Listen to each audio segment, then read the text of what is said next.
Hello बच्चों, let's read the question. The question is the dengue disease spread by Aedes mosquito is caused by A में है bacteria, B में है virus, C में है protozoa and D में है फंगस. तो आइए देखते हैं हम इसका की concept. So if we talk about the key concept, then it will be what? It will be dengue.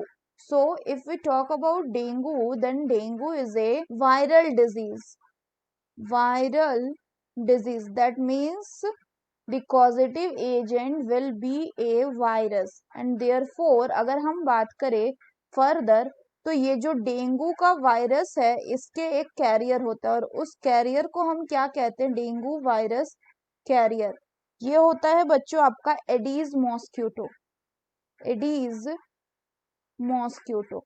सो अगर हम क्वेश्चन की बात करें तो क्वेश्चन में बोल रहा है कि the dengue disease spread by Aedes mosquito is caused by, the correct option will be option B, that is virus. If we talk about the rest of the option, then bacteria. Bacteria से भी बहुत सारे disease हो सकते हैं, लेकिन bacteria से एक होने वाले डिजीज की अगर हम बात करें तो A will be, that will be like tuberculosis. Tuberculosis, which is a bacterial disease. The another bacterial disease will be cholera, and then there will be typhoid, etc. Next अगर हम बात करें तो बोला जा रहा है प्रोटोजोआ. तो प्रोटोजोन डिजीज सबसे ज्यादा क्या हो जाएगा? Example it will be malaria, जिसको कौन कैरी करता है? इसका भी कैरियर मॉस्क्यूटो ही है, लेकिन इसका जो कैरियर मॉस्क्यूटो है that will be the female Anopheles.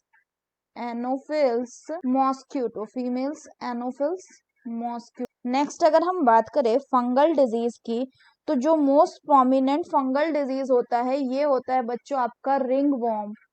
Ring warm यानी हिंदी में हम इसको कहते हैं दाद. So that's all for the question बच्चों. Hope you understood it well. Best of luck.